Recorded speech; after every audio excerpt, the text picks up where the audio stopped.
You're listening to Music Mythology. My name is Sam Romo, and let's talk about some music.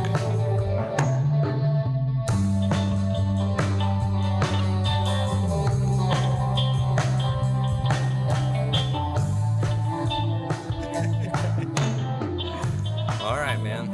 So I think this is episode 14. All right, dude. So hell yeah. Sitting down with my old friend Michael Rossi. Yes, sir. How long has it been? A long ass time. Like man. 12 years, 13 I think so. years, Yeah. something like that. Yeah, The because 12 I o'clock in Lane graduated. days. I graduated in 07.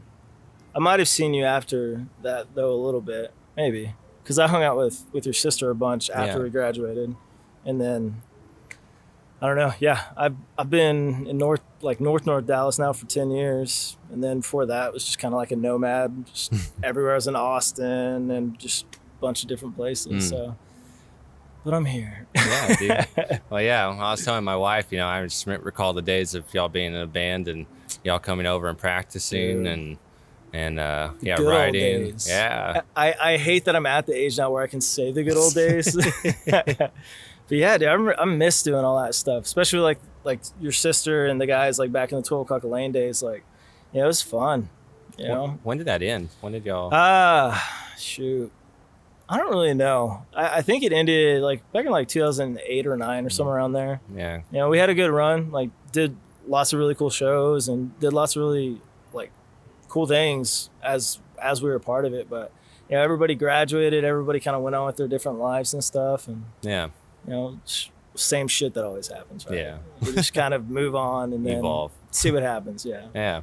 Yeah. But in fact, I still have somewhere the old rink-a-dink electric guitar that you would noodle on and dude. Come up with things and try and practice on. Yeah. At your parents' house, man. My old little PV. Hell yeah. But yeah, man, That's the old awesome. days playing Guitar Hero, and because I mean at that point I think I was only like 12. Yeah. 12, 13. How old are you now? 27. Okay. And so damn. maybe like 13, something like that. Nice, man. But yeah, Guitar Hero is all I had because I didn't know music. Dude, I still don't know music. That's why, like, whenever people are like, hey, so I'll tell them to play guitar, and they're like, oh, you good at I'm like, dude, I suck. Like, I suck so bad at guitar. Like, I'm a singer first and foremost, but I mean, I know enough theory and I know enough. Like, I'm good at rhythm. I suck at lead stuff. Oh my gosh, I never became that. I had Kettner, right? I had Kettner forever, and then I had this other guitarist, Andrew Stopolsky, who's amazing, and never had to worry about being lead, especially just because, dude, singing and try and do that. That's a lot. No, like Hendrix, like how the hell did you do that? You know what I'm saying? Like, madness. I wouldn't be able to do that, at all. Yeah. Well, it's like it's funny you bring him up because I've been in a big blues vein of music for the last month or so. Because I have a buddy who I think next month we're gonna do a Texan blues artist episode and stuff like that. That's awesome. And, it might be multiple episodes because we're going to talk about a lot of different people. And but yeah, thinking about Hendrix, listening to a lot of the deep tracks and the extra compilations and stuff that came out of the the random blues covers he would play. The dude was so young. I mean, he had to just be breathing guitar. Dude, that's all he did. That's all he did. Yeah. Like, and people like that, or like someone, maybe even someone you tone it down a little bit, like John Fogerty with CCR. It's like he was lead, and I mean he did lead and rhythm, but he came up with most of the guitar parts and the lyrics. Dude, they're nuts. And then, and that was just a short stint of time. And you can't it's like those are things you can't teach, right? Like those are things that nobody can teach you how to be Hendrix. Like, you can mimic it as much as you want. You'll never be that person because it's just like they invented what they do. You know what I mean? And so it's just like watching, I legitimately don't know, if I can pinpoint any one artist or any one musician that I've played with that has that direct kind of that's them sound anymore. And I can't say I haven't, but just nobody that's as distinct as a sound like that, you know? That's just, you can't. Music nowadays it's kind of who's trying to play the same sound but just a little bit better, Sure. That's how I feel like it is. Especially anytime you get introduced to somebody and oh, you're in a band, what kind of music is it? And you say oh, alternative rock. And they're just oh, so who are you what does that mean? Yeah. Oh gosh, dude. It's like with me, man. It's what do you play? I'm like, all bluesy, psych rock. I don't know. Like, and they try like the infamous question, like who do you sound like? Like always drives me crazy because like then like you're trying to figure out like, damn, like who do I sound like? Oh like, yeah. Do I resemble anybody? It's hard to self-identify. I feel like it really is when you're. Now, I'll put it this way: when you're really in that lane of soulful talent, like you're just really passionate about it. Yep. I think it's harder to identify what you're doing because you're just channeling all the stuff that you've experienced and you appreciate. But if you're really particular, and you're like, I am a jazz artist. I like Chick Corea. I like Herbie Hancock. Like I follow them. I learn their music. That is the style I am practiced in. Then you stick to that, and that is who you are. But then when you're super passionate, I just feel like that's how you can have someone like, I don't know, you could have a thrasher metal artist who grew up on Bo Diddley and he came up with all these, riffs and stuff. But he wasn't even raised on that, it's like, because that's not how music works, I think, It's not, dude. But it's very interesting when you see someone that was just a titan or still is, and just can pump out tunes and sounds that are just audibly just flabbergasting. You're taken back. You don't know how to explain it. It's a rarity, man. Yeah, but it's an incredibly impressive thing. Especially like these last 5 years, I've become more of a musician. This last year, I've been singing, which has been new for me. But I've been playing. Sure, you have a great voice. Your sister's voice is like. It's all right. One of the best voices I've ever heard. I just don't like to talk about my own voice. But I'll get it out. Her voice is great. Her voice is great. I want to make sure I say that. Yes. My voice, no comment. In practice, in training. There you go, man. I'm a decent drummer and a good guitarist. That's awesome. That's what I got. There you go. Hey, you know what you got. That's the important part.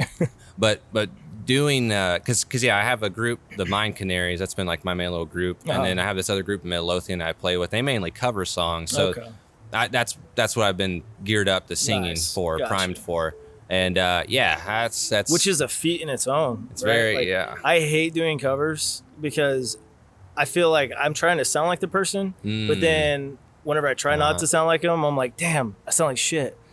And so then like I don't know, I have a very like insecurity to covering songs, and so like anytime we ever do cover songs, it's normally like a rap or hip hop song that I turn to a rock song, because then I'm like, they don't really sing, they're like more talking, so like maybe I can like throw my own vibe in there, but it's like a little less personality in the vocal. We used to cover, like this is probably like 6 years ago, we used to cover Maroon 5, like just like what's that song?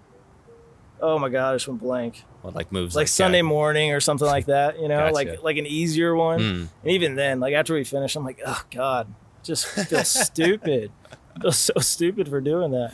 It is an interesting balance, though. Oh, it is. Because if you line up with how they sounded too much, like, it's not me enough. Then you're just mimicking. Like, oh, cool, you sound like Adam Levine, whatever. Yeah. But then if you don't sound anything remotely close and the song just sounds like shit, then you're that band who royally messed up Sunday Morning.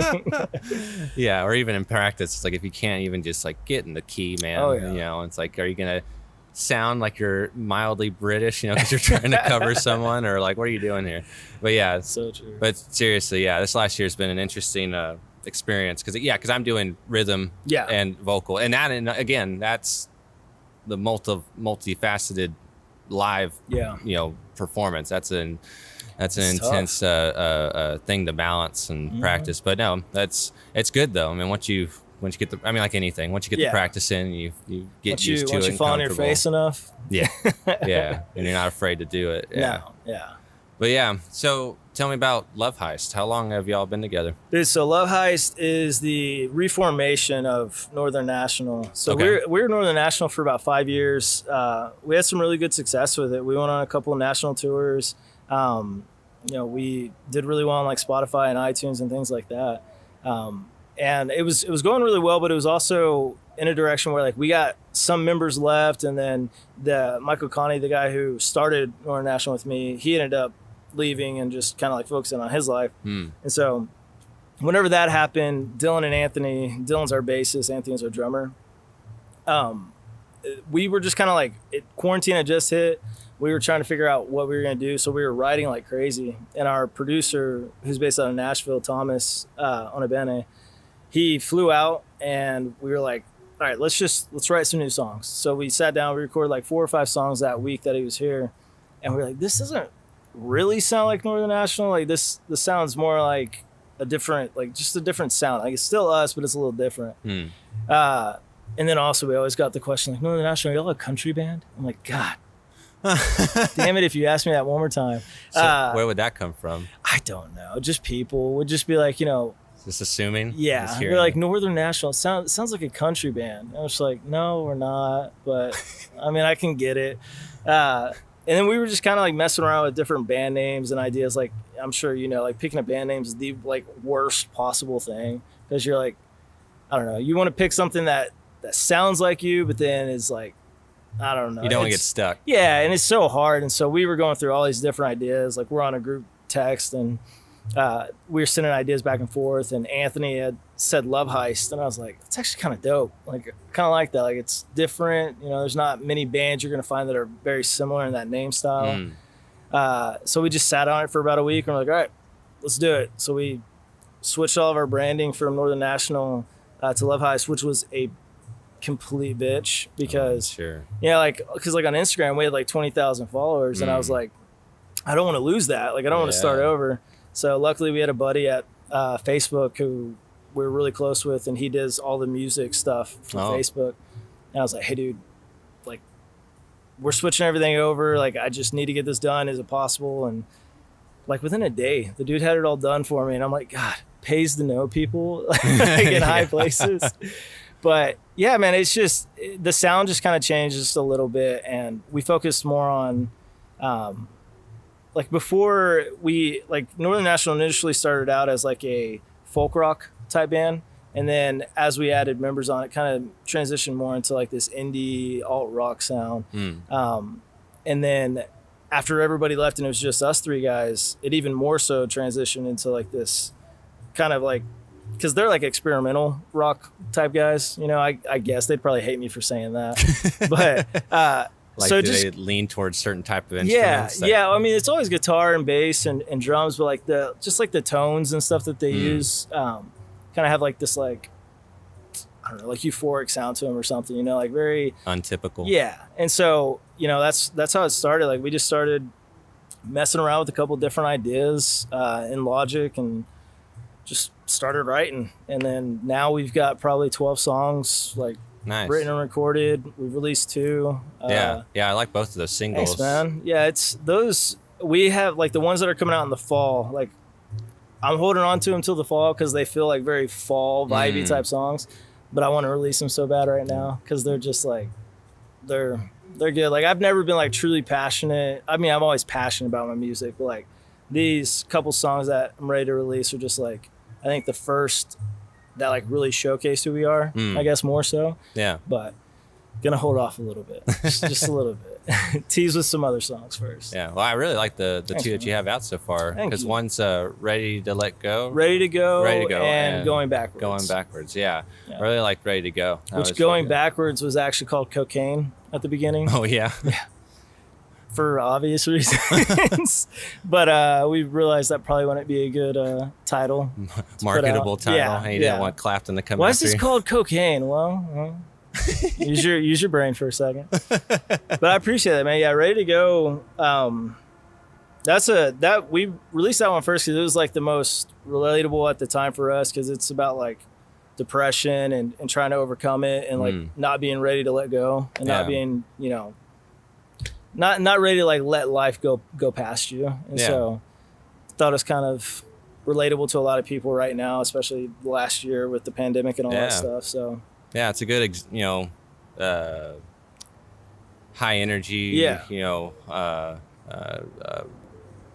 lift your spirits and get up and go. Yeah, try to at least. Then you read the lyrics and you're like, oh damn, it's kind of sad. But no, that's good, man. Yeah, both of them are really good. I'm excited to hear the next ones. Thank you. Yeah.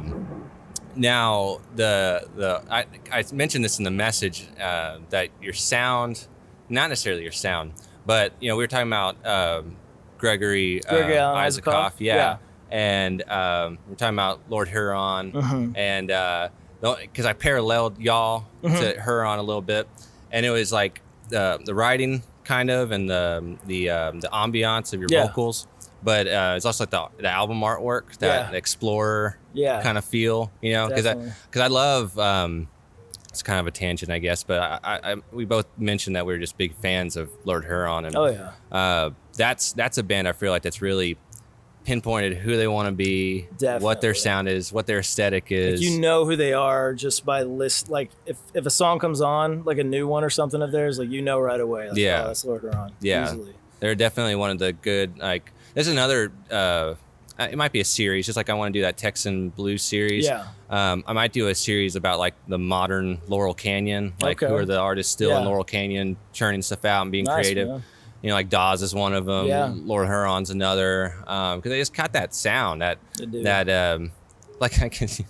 They might, like you said, they might not like it, but it's kind of experimental. It's a little bit different, but they still capture that ambiance and feel of kind of an older sound. And it's still catchy, right? Oh, like, absolutely. Like that's the hardest thing, I think. Like whenever you're making music, is like attaining that catchiness, without it being cliche and like cheesy, you know? Like, like I always tell people, like you can make a pop song, like you could very easily. Like, it's not hard. Generally 4 chords and you're done, and just some repetitive catchy hook, 4/4 beat, and you're good. But like if like these bands like such as like Lord Huron and stuff, like so good at like having something that's recognizable, catchy, memorable, without it being like over or in your face, you know? Like it's beautiful. Yeah, whether it's their like so good. mild singer-songwriter stuff, like from the first couple albums, or like their because they're about to come out with a new one. Oh, they are. They released a few singles. It sounds more like early 60s sounds, like kind of like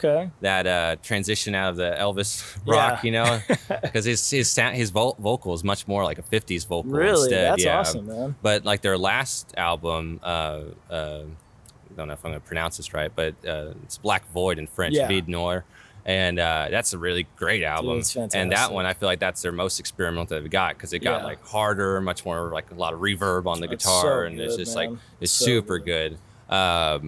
So yeah, they're an artist that I just feel like they know what they're about. Oh, for sure. And even with this last album, that they changed it up. You know, this next one, it's like they're kind of going back to that aesthetic. Which is good, you know, like changing it up and like bringing out different styles, especially like just to your loyal, dedicated fan base, like showing them like, hey, you haven't heard everything. Yeah. Like, it's not the same thing. Like it's different, but it's still us. Like I'm all about that. And especially with like modern metrics and stuff that you can actually watch on your album releases and single releases. You know, it's like you can release a 4-track EP and pick a different genre for each, 4 different genres for one EP, and see which one, generates the most interest. Which one gets most, and realize like, wow, we've been singer, songwriter, folky, and then people dove right into that disco shit. Get some dancing queen going on there. Yeah, you never know. But yeah, they're one of my favorites, man. Yeah, I can't wait. Have you ever seen them live? Once, I saw them at ACL once. Yeah, and Homeboy was decked out as their album artwork, as the journey, their adventure. Really, like that's on their awesome. first 2 or 3 albums, they have that guy in the brown leather hat, like going everywhere. And he would wear that hat and the jacket. Well, he tried to do it in Texas, and I think he had to take that jacket off for a while. Yeah, clearly, I came in a freaking like black suede jacket, an idiot. And freaking like you would think like in in April it'd be okay. No. Yeah. In fact, I think it's the hottest day of the month so far. So. It's gorgeous though. I'm not gonna lie. Oh, it's beautiful. It is beautiful. Yeah, at least it's not raining. We were forced to shoot outside. Just gonna throw that out. It's worth it though. It's worth it. It's good. But yeah, I did see them once. It was like ACL, so just like an hour. It's the thing about music festivals sometimes, it's like when you get the chance to see an artist you really want to see, it's awesome. You get to mark them off your list, and they don't always get the, like if they're like them, like they're like I saw like medium, whatever range artists, whatever. So they get the like 2 the o'clock side time, stage over on there. Yeah, or they're playing at 2, 3, and they get the side stage, so they don't get to set up their normal elaborate setups and their background stuff. But then Coldplay at midnight will get to line the stage with all these 100,000 people, and just sweating on each other, and light bars and just crazy visuals. I saw Muse at ACL back in 2009, and that was fucking nuts, right? Like it was just like that freaking lights everywhere, going crazy. And I wasn't even like the biggest Muse fan, but that was.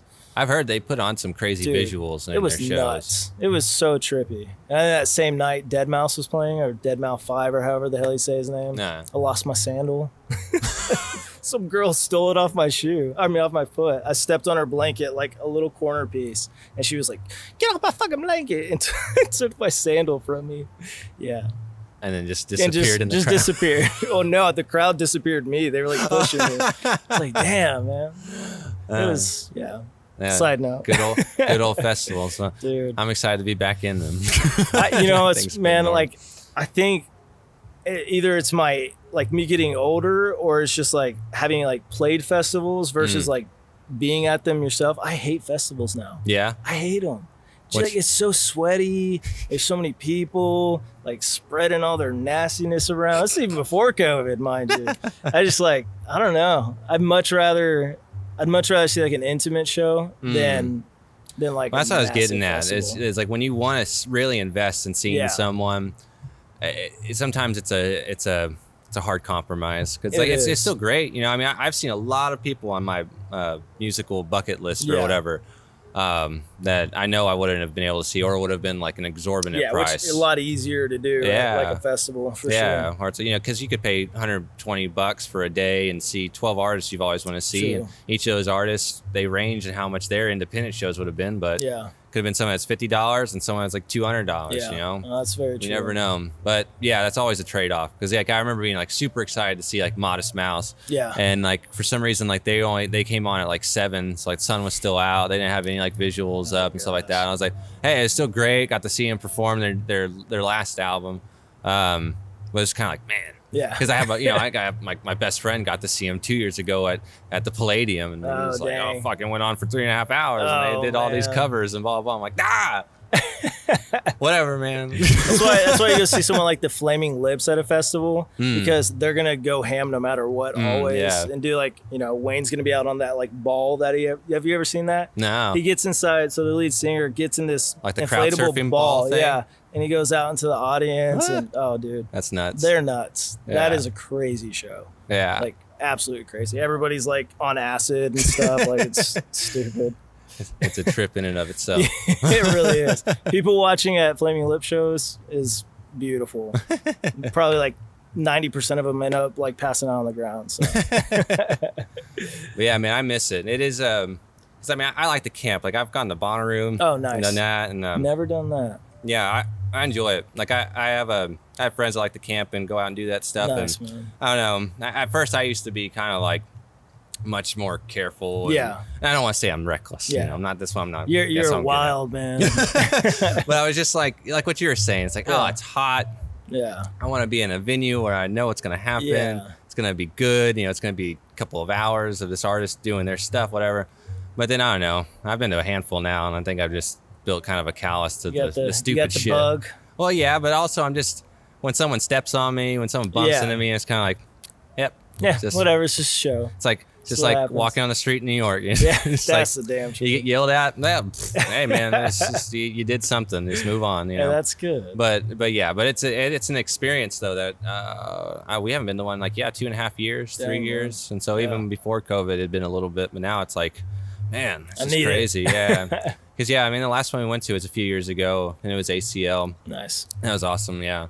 I just miss it, especially seeing some of our favorite artists in the summer heat, or I guess it's in October, but still in Texas it feels like summer. Well, and you'll randomly run into artists too. Oh like on the grounds. Festivals, like you'll just bump into them. Like I ran into, I think it was in 2009, maybe. I don't know. I went like 4 years in a row, and then I stopped going. Because I moved up here and I was like, I'm not driving down. But I bumped into the lead singer of Vampire Weekend. Like literally bumped into him. Like we like hit each other pretty hard, and he like grabbed me, and it was like this like sweet little moment. I was like, oh, thank you. And then I had like this shock. I was like, oh shit, that's the lead singer of Vampire Weekend. I was like, hi, nice to meet you. You're great. And, like totally fanboyed for a second, and then I walked off. Yeah. It was you can definitely have some awesome experiences at those for sure. Yeah. I like small local festivals too. Yeah. Those like because they used to do more, and they haven't. Well, I mean, obviously in the last year and a half they haven't. Like they used to do one in Deep Ellum that I really like called Index Festival. Oh yeah. I haven't done that in years, but like I really like that one. That was really cool because it like linked up all those small venues and like back that like like trees and stuff because there's that big parking lot behind all of it. Yeah. And like they put 2 stages at the end of the parking lot. That's awesome. And so all the area was like roped off, and so you go in the trees and then out to the 2 outdoor stages. It was really cool. That's awesome. I'm surprised it didn't go for much longer, but there were some really cool like smaller groups that came through, like Cold War Kids and Portugal the Man and awesome. Washed Out and. But yeah, it was really cool. I ran the Portugal the Man, a couple of the members in the crowd there. Yeah, like it was like first. And then they freaking shot up like crazy. Yeah. That was probably the band that probably make me sound the most hipster of all, because that's been a band I've followed for like a long time. It's like 2009 or something. And then when they exploded, I was like, oh yeah. People don't even realize that they were around. Like they've been a band for like 12 years or something like that, right? Like they've been around forever. Yeah. Well, and they're very consistent too. Yeah. They tour all the time. Yeah. They would release an album every single year. It'd be a great album. Like every album would just get better than the last. Like they would just one up themselves, and they set on some of their songs until they got to the label that they like, a big label, which ended up being Atlantic. Yeah. And so when they did their album In the Mountains and the Clouds, which is the tour we actually got to see them at that festival for, it was like premium shit. The whole album. I don't know if you ever listened to the album, but top to bottom, it is just a perfect album. It is it's one of the best, I think, alternative albums. That's awesome. I always recommend it to my people. my drummer's really into Portugal the Man. They're so good. I respect them, and I do like some of their stuff, but I've just never been like a diehard of it, Yeah. Like, I'm so weird with music. Like I honestly probably don't even listen to that much music. Like, I don't know why. Like you would think like being a musician and being like, I love music and stuff. I just like, I don't know. I think I get myself burnt out really quick on a lot of stuff. And so I used to always have to have music on, like always, like at high school and stuff. Like I would always have to have something on, headphones, anything. And now, like if I get to sit in silence for like more than 10 minutes, I'm like, oh God, yes, this is great. Disclaimer: you're also a dad, though. I am. So. Yeah, I do have 2 kids, man. So, yeah, no, life is definitely. But my kids love music, which is awesome. That's awesome. Like, they come to our shows and stuff. It's so cute. Like I'll be like rocking out, and I'll look out. My daughter's like over there rocking out. It's so That's good. Excellent. Yeah, dude. Yeah, I definitely do beautiful. love that aspect. Yeah, for sure. Yeah, that's wonderful. It is. That's. I mean, truly. I mean that's one of the most beautiful parts of me. I don't want to sound all weird. Weird. But because I was going to say it's the beautiful part about music, but it's really the beautiful part about life, and that's just creating, experiencing, and appreciating reality, like what we're doing right now, and like it's like because I know musicians that have kids, they love to make music in front of their kids, and they include them in it just because it's a beautiful process to watch them understand and to watch them get thrilled about the change in tempo and whatever. It doesn't matter. And it's dancing. It's just it's a beautiful thing. Dude, I the other day I was because like I'll pull down the guitar and I'll just like start playing, and like my kids will sing random stuff and everything. My daughter, I was sitting there playing these chords, and I was like, man, I really like these chords. I'm gonna take these because we write every week. Okay. On Wednesday nights we get together and we write. The band does, and so I was like playing these chords. I was like, man, I really dig these. Like these are nice chords. And then she was like singing to it, and I actually loved the melody she was singing. I was like, oh shit. So I stole my daughter's idea and we started writing a song this past Wednesday. And so I was like, man, like that's what I love about it, is like you can just pull inspiration from anywhere. I pulled it from a 6-year-old little girl who didn't even know what she was doing. So that's definitely, I guess, the fun part of making music is just like not being afraid to take any and all outside influences. Oh yeah. I do know a lot of artists who will be like, writing with each other is like a big thing. Like I've done tons of like writing, co-writes and stuff like that with people. And some artists, so they hate doing it. Like they hate writing with other artists. And I'm like, man, why would you hate to do that? Like, cause like I've written so many songs with people where like, I had no idea the song was going to sound like this going into it. Yeah. Which is leaps and bounds better than what I would have done, just like by myself. A lot of ego. Oh yeah. Yeah. Well, we talked about that a lot on the last show. Is that is the one thing that hinders this beautiful thing. Yep. Is ego. Oh yeah. And yeah, because I mean, I especially been doing it for a few years now. I've experienced it a lot when you're interacting with someone, you want to create with someone, and they're like, even when you just want to recover a song, like, I don't want to learn that because that's not how I would have played it. Yeah. Like, dude, we're covering a song. That's how they played it. Are we going to learn that, or are we going to make our own? Because it sounds like you just don't want to make. You're like, yeah, I just can't play what he played. And they're like, all right, man. I think a lot of that comes down to like people's insecurities too. Yeah. Like you, like even within my own band, man. Like the guys will come up with, because like both of them also play guitar too. Okay. And they're far better than I am. And so like they'll come up with something crazy and they're like, Rossi, you're gonna do that at the show. And I'm like, no, I'm not. I can't even fathom how you play that, so I'm not gonna play it. And so then they're like, quit being so closed-minded. I'm like, I'm not closed-minded. One, I'm lazy.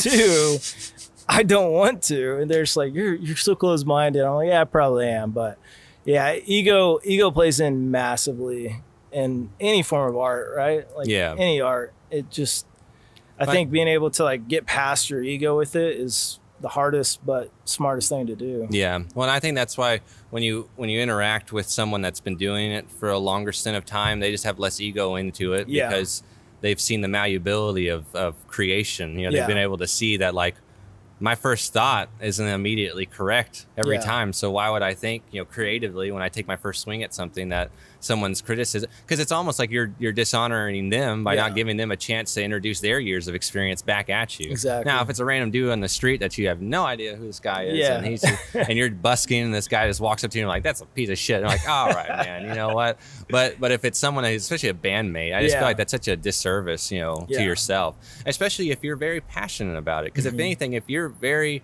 proud about what you wrote or what you're about to present, sure, carry that, meet that, objective with gusto. But as soon as they give you some kind of criticism, you're a team. I'm sorry, you're not a band unless you really consider each other. Exactly. Because that's the beautiful thing about some of our favorite bands, like an older band. I'm thinking about like people like the Doors or love the Doors. It's like when you look at the credits, it only says the Doors. Yeah. There's no.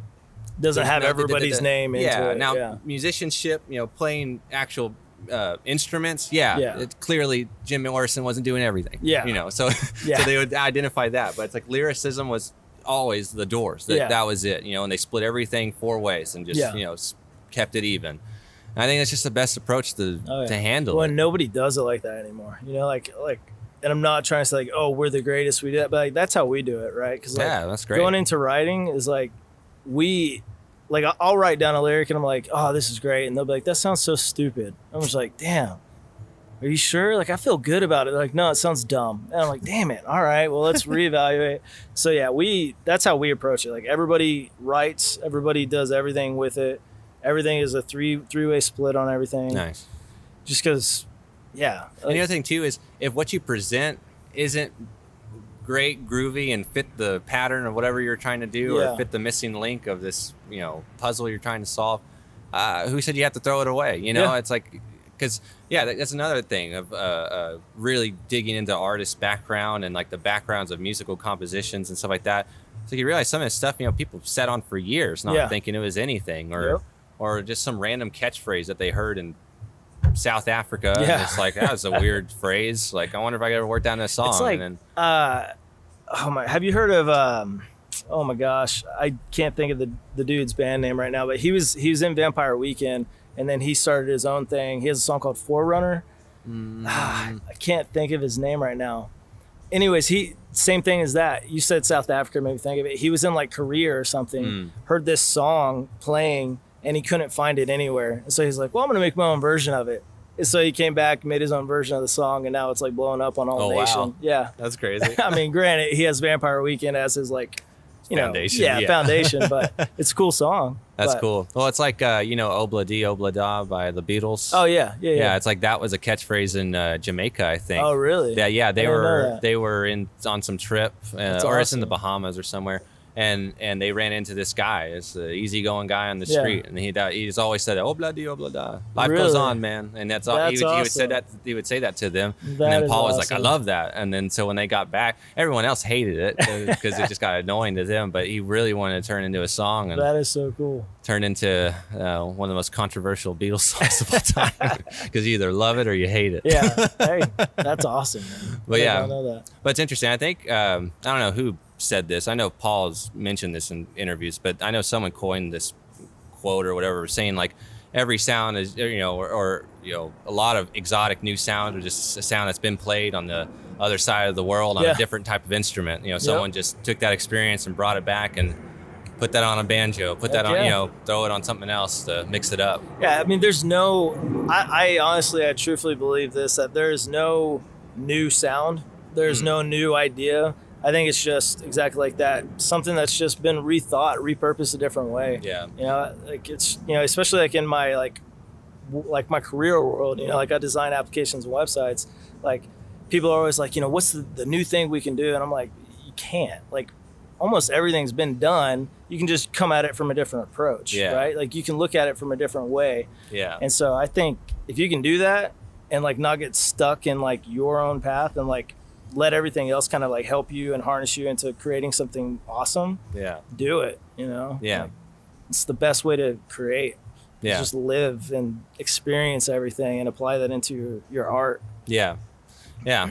And yeah, because there's nothing wrong with experimenting. And that's a nice thing, too, is now we're at a level where you don't have to go through a marketing team. I mean, hey, sure, there's a lot of artists who still have to do this, but go through a marketing team and a label and all these background things to get out just an idea of something, especially if you're independent, like self-produced, you're on SoundCloud, you're on Bandcamp, and you're doing this kind of stuff.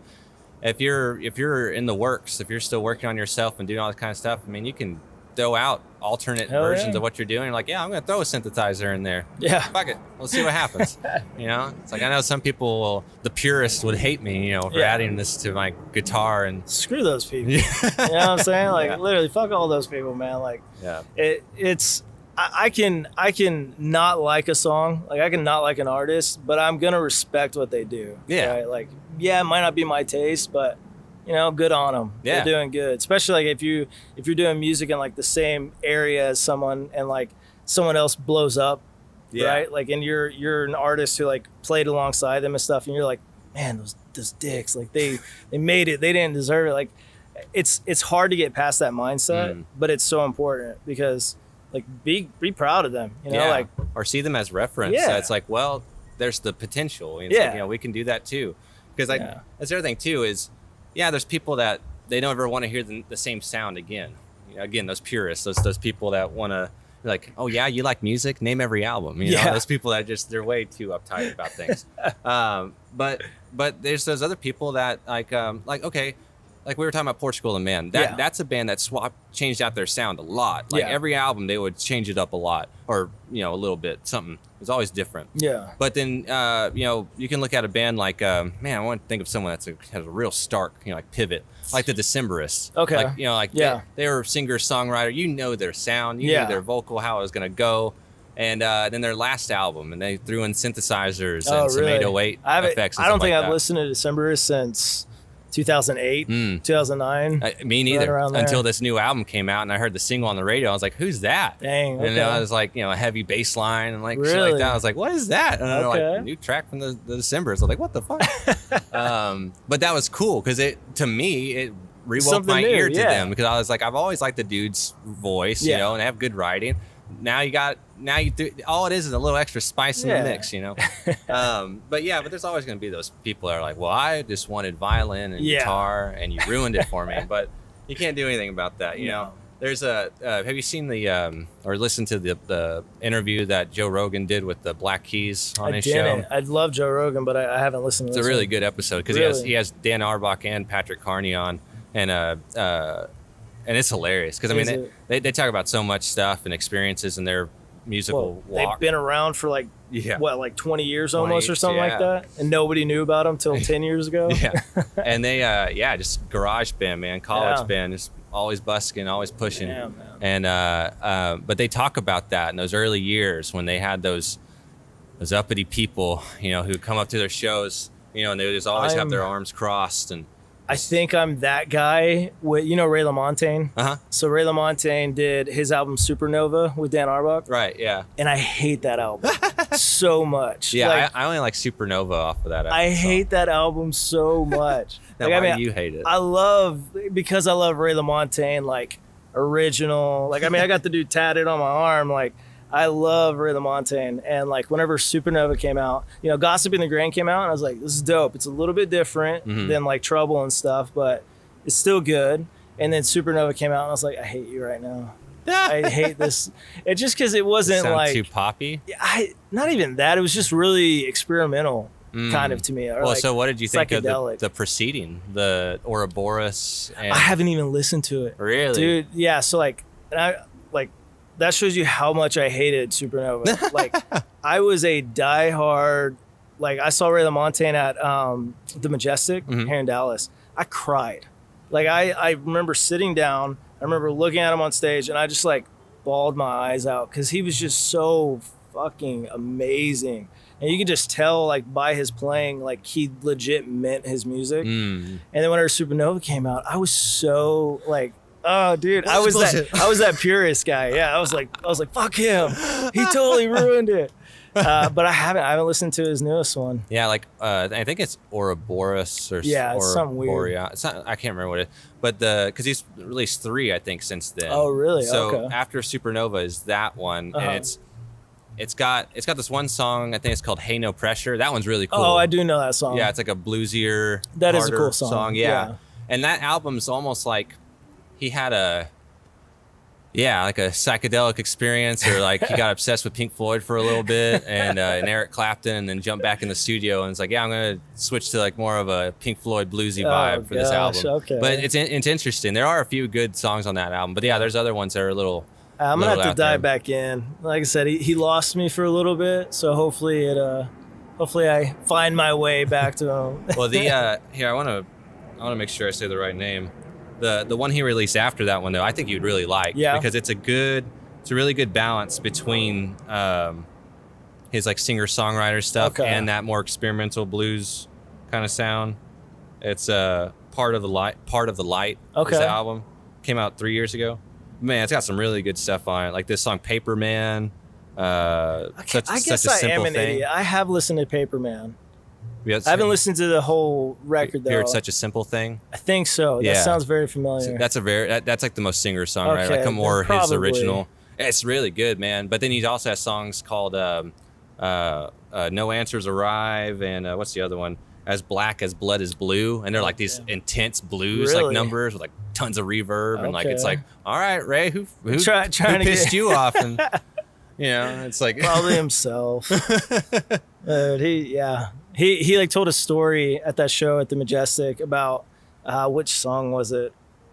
I can't remember. He was working at a shoe making facility or something, and he came home and he was playing shows and stuff, and came home and there was a knife stabbed in like his bed or something, or in like his guitar or something like that, and it was his wife like left him because she was like tired of his shit, and he's like, I think she was just trying to tell me something. I started laughing. I was like, what the hell, dude? Like, damn, all right. Live your dream, dude. I don't think that'd be that hard to confuse. No. But, all right.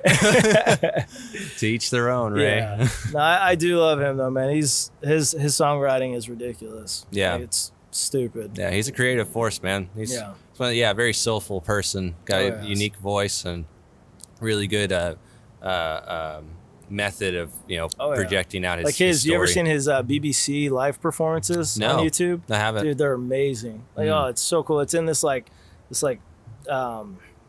it called? I don't know. It's like in this like massive theater, and like they have like this like half moon like over his head, and so it's really cool looking. That's cool. And it's just check that out. Really good sound. Yeah, he's I have seen him. I was gonna say that's someone I want to see, but I saw him tour with with that other group he did with for a little bit, the Prairie Dogs. Yeah. I think it's someone else. I think it's something else. It's like Ray LaMontagne. And I could swear it's Prairie Dogs. Is it Prairie Dogs? Let me see. Oh no, my bad. Oh yeah, Ray LaMontagne and the Prairie Dogs, and the album was God Willing, the Creek God Don't Willing, Rise. Yeah. It was a good album. That's a good album. I really like Repo Man. Yeah, Repo Man was great. Gets me bumping, man. It's a high energy song. It's a good one. But yeah, he's a really good artist. Awesome, oh yeah, he's because we review albums like track by track, nice. like through conversation. Yeah.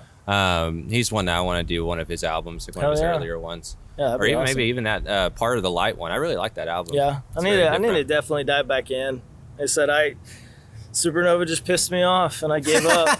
I gave up, man. It is true, because what's funny is when that album came out, which I think was like 2013, 2012 or something, I remember being excited for it. Oh yeah, I was so pumped. And then when Supernova, the single, came out, I was like, it's a little more poppy, kind of polished rock, sound, alternative rock kind of sound. I wasn't expecting to come from him. Yeah. I was like, yeah, but it's not too bad. It's catchy. I get it. But then the rest of the album just kind of like weak. Yeah. It was like memorable lyrics, or weren't they? And I don't know, because during that phase, Dan Auerbach, because I'm a big Auerbach fan. Yeah. Man, and during that phase, that was like I mean, they're still at a high. Yeah, but that was like their like that was like still the they highest were on point Everest at that point. Yeah, because they had won like producer of the year. Yeah, I think Auerbach became a producer on like the Academy panel. Oh, really? Yeah, for a little bit. Okay. So I mean, he was big time. Yeah. And so he was working with all the medium, up and coming people like Ray LaMontagne and Jake Bugg and some people out of Nashville. I mean, he was all over the place. He was fucking awesome. Yeah. Jake Bugg. I do love Jake Bugg. Love that dude. And but it's almost like, again, I will preface this one more time. I'm a huge Dan Auerbach fan. But all the albums he works with other artists that he doesn't keep in his world and his wheelhouse, they're just they're all right. They're okay. I think what it is I think he still allows them to be their creative selves. Where like a lot of producers will kind of like take the reins and be like, hey, do this, trust me. Yeah. I think he allows them to still be them creative selves. Yeah. While like putting in his stuff, but I don't know. It didn't pan out well. Like Ray LaMontagne, like that record sucks so bad. Like so bad. Yeah, like Jake Bugg's. Like that's the first album of his I didn't revisit immediately just because it was like What's his song that he just brought out not too long ago? It's got like a gospel choir in it. Oh, I haven't heard that. It's freaking I haven't listened to him in a few years. I have to look it up. So I'm gonna look it up while we're talking because it was a freaking cool song. It came out. I want to say it came out like the end of last year, maybe. Oh, okay.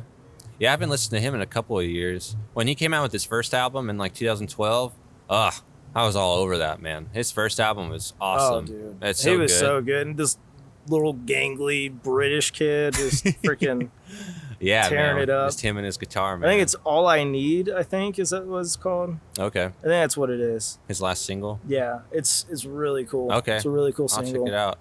Yeah, and see, he's a guy I'd like to see in concert. I saw him open for the Black Keys once. Oh, that's awesome. It was kind of it was cool, but it was like a little, because I was really excited about him too. Yeah. Like, it's one of those things where they gave him like 20 minutes to like just play an acoustic guitar. And it's like, it was at American Airlines, so you have this massive stage. And one little guy. Yeah, and one guy, and they put the curtain all the way up to the very edge, so it's just him and his guitar at the very edge of the stage. And it's like, come on, man, at least give him a flag or something behind him that says Jake Bugg or something. But it was still good. But he didn't do his full set, and he only did acoustic, none of the electric stuff. And I still would like to see him, but I did see him that way. That's awesome. And that was a really cool show because I'm a huge Black Keys fan, and my favorite song of theirs is Just the Same Old Thing. Yeah, and it's a great song. And they played a few songs, and they were in front of like a red curtain like the whole time, and they filled the stage. It was all there, full presence on the width of the stage, and then they start playing Same Old Thing, and it kind of has a drop, like in the beginning.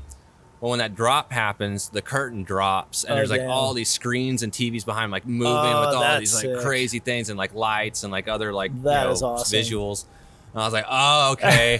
Now this is an American Airlines show. Dude, that's awesome. I was like, this is still great. I mean, I'm here for the artist for the performance, but then like when they bust out my favorite song, I'm like, oh, here we go. And then halfway through the drop, they drop the stage opens up. I was like, oh, this is like kismet. This is beautiful.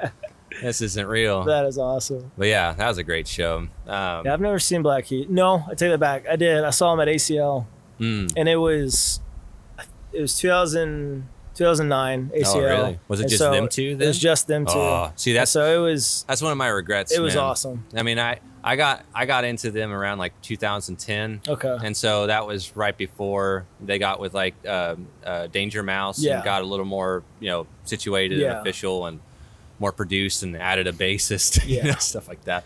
And it's still just public. It's still just like promoted as them two though, right? Or do they include? They too are when they make content, like when they write, it's just them. When they produce it, sometimes they'll bring in Danger Mouse. I think it's the only one that they'll bring in sometimes. Okay. Yeah. And I love Danger Mouse, man. He's like he's my top of the producer list. Nice. When he churns something out, like, cause he just did something with Karen O a couple of years ago. She's the lead singer of Yeah Yeah Yeah. Oh, okay. Yeah. And he's done stuff. Well, he has Broken Bells with Mercer, and which is fantastic. Oh, I love that. Saw them that same year at ACL. Oh, really? Yeah, I've never seen them. Fucking awesome. Man, I can't wait to see them because I feel like they're sitting on something because they randomly updated their Apple Music profile picture. It's like a current picture of them last year, and they released a single like a year and a half ago. Was Mercer doing anything with? I can't remember his old or his band. The Shins. Have they released anything? They released an album like in 2017. Oh, okay. And then they released like an B-side to the album, like a remix version. Nice. Like a couple of years later, and then they're remastering Inverted World. Oh, really? Their first album. Yeah. Okay. They're releasing that on the 20th anniversary or whatever this year. Nice. It's been 20 years. I think so. Oh my gosh. It's like 20 or 18, something like that. Damn. But yeah, and if you're a vinyl collector, it comes like a really cool blue vinyl. Hey. Cool. And a signed poster. I want to get into vinyl, like collecting. Oh man. I suck. I'm obsessed. Dude, if I didn't have a wife, I wouldn't have as much money on me, just because it would be all converted that's she over there? Yeah. I would have way more guitars and way more records. But hey, dude, I get in trouble with that all the time. Keeps me lean, keeps me accurate. There you go. Keeps me second guessing myself. Yeah, whenever I bring home a new guitar, my wife's like, "Which one are you selling to have this one?" I'm like, ugh. Damn it. There's been a couple of times where I've been able to trick her into letting me keep both, but I bought this Gibson about 2 years ago, this Gibson acoustic. It's freaking beautiful. And I was able to convince her to let me keep my Martin and my Gibson, which was, I'm so happy. Nice. I don't even know where the Martin's at, actually. That's a bad problem with being in a band with bandmates. We have so many instruments together. I have guitars at other people's houses and shit and gear, and I'm just like, I'm in that world. Is it at your house right now, or is it there? I was saying that literally when we were setting up. I was like, yeah, I had to use this extension cord because so-and-so accidentally took mine thinking it was his. It's accidentally, man. Yeah. He did it on purpose. Yeah. It's like, you know what? I'm going to start wrapping all my shit in teal duct tape. That way, but they'll still forget. But that's the part of being a band. That's right, man. You share everything. Yeah. So what are the future plans for Love Heist? Honestly, man, right now we're still just writing like crazy. Like I said, we write every week. Sometimes it's good stuff. Sometimes it's just like, hey, at least y'all are keeping up. It, yeah. But I'm not entirely sure. We want to get back into playing shows and stuff. I hate playing bar shows and things like that. So that was the nicest thing about COVID happening was that I didn't feel the need to have to reach out to local bars and be like, hey, can we play tonight? Just to play. Yeah. So that's been nice, but I know we have to start doing stuff like that again. But I don't know, man, just getting out there, practicing, playing shows again, and just continue with what we do. I don't know if there's any right or wrong way to continue doing music. People say oh, you got to be playing nonstop. Be Portugal the Man. Play. 300 shows out of 365 days. But I don't know. I definitely miss shows right now, but this past year has been nice to kind of back up and just focus on the music versus oh, we got to go play a show this week or things like that. It's like we were talking about before the show. It's it's just a hard check on everything. And kind of looking at not just what you're doing, but what's the return on everything you're doing. And it's maybe we get together once a week and we practice and we'll write. And after a month, it's only been 2 songs that we're willing to really be confident about. But hey, a month ago you didn't have that. Exactly. Dude. It's like you're moving the needle, and you got to return on something. But if you're talking about your little job or side project that you just still do every now and then, and then after a couple of months you're like, no one really brings it up to me. I don't even talk about it anymore. It's like, well, yeah, because you're not working on it. Exactly. And so I just feel like, you were given a lot of time this last year, and so everybody's character got a little checked. Or and you're like, okay, well, I wish I could do this, and now I actually have the time to do it, so I guess I need to. And transitioning from an established band to a new, essentially, band altogether, that was a gut check too. Because like with Northern National, we could release a song on like Spotify, and like it would. And I'm not saying this like braggy. It happened this way of like we'd get on a Spotify playlist or something, and so you automatically get streams really easily. Right. Whereas like we release Ready to Go, and it was like 500 streams, and I was like, damn it, did we fuck up? Like, should we have stayed international? And then it started growing because fans finally were like, oh shit, I forgot Love Heist or Northern National's not Love Heist. But that was a gut check, man. Yeah. Like whenever that happened, I was like, "Oh, this hurts." Like, dang. Like, at least you're at this place where, like, I feel like this is a good place for people to reinvent themselves or to invent themselves. Definitely, man. Because everybody's kind of at this startup. Everybody's at this new starting point again, where it doesn't matter. Even the big boys haven't been on the circuit. It's like, maybe they've been interviewing with Rolling Stone and shit like that. But hey, you never did that anyway. So it's like, just do the things you can right now and just don't worry too much. Exactly. But yeah, I mean, that's huge. To just keep moving the needle. That's what I just keep telling myself. I'm like, just keep doing something. Just stay active. Put the positiveness out there, man. It'll come. Like the second you start thinking like, what am I doing? This is like not worth it. Like I'm spending, so many hours a week, like whenever we're touring and like you're driving from like not last year, but the year before last, we drove to Ohio 6 times in 2 months. Wow. And like from here? Yeah, from here. Because we were playing like these like little festivals. And then I remember driving home the last time, and I was like, man, I've been here 2 times. I've been here 6 times in 2 months. I'm like done. I'm burnt out. And then I caught myself. I was like, no, dude, like you're getting to go play these badass shows that like not a lot of people get to go do. Like be thankful of it. Yeah, you're tired. Yeah, you put 15,000 miles on your car, but whatever. Like those are all just little blimps of like this really cool badass thing you get to do. But you gotta trade something off. Sleep, that's for the week, man. It's for the week. I gave that up with kids, gave that up a long time ago. But yeah, man, I agree. I like that what you said, like, what'd you say? The needle. Moving the needle. I was gonna say spin the needle. That didn't make sense. Same thing. Just spin it in the right direction. Exactly. But yeah, and you're also in a very unique scenario when it comes to musicianship is a rebranding. That is a unique. It sucks. Yeah. I mean, it's awesome. It is cool because you get to do things a little differently than and test things out. Yeah. But yeah, I mean, it goes back to that kind of like fear a little bit, of like, shit, like, am I doing this right? Yeah. Like, I know what worked with the other thing, but I don't want to necessarily do it that way. Right. So can I do it this way and still make it be successful? So you don't want to reinvent yourself too much. Yeah. But you kind of do. Yeah. It's a weird thing. Yeah, it is, man. Because it's like, speaking of which, Portugal the Man did that. Oh, did they? They used to be Anatomy of a Ghost prior to that, which is like I think it's a screamo, kind of a hard rock band. Yeah, okay. It's totally different. And then they wanted to switch things up, and John Gorley, the main writer, his dad raised him on like 60s and 70s music, and so he's like, I want to kind of get more in that vein. That's awesome. They kind of pivoted that way. But yeah, I just think of like, I don't know many.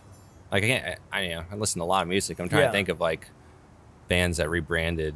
Like, you ever listen to the Morning Benders? You ever heard of them? I do remember the Morning Benders. Yeah. They rebranded in like 2010 after their second album, which was a phenomenal album. It's called Big Echo. That's what I remember. Good album. Woo! Yeah. That's a good one. That's a random album that when I think of it, I'm like, wasn't it like based off of like Phil Spector's like Wall of Sound and stuff like that? Brian Wilson. It was based off of the Beach Boys, I think. Oh, got you. Okay. Because if I'm not mistaken, maybe something like that. I don't know, but if you're a huge music person, Spector, and that that's that's a primo, approach to building your sound. Just kills people, but whatever. He'll threaten you with the gun when you don't like what he does, but unless you're George Harrison or John Lennon, then he'll just joke with you.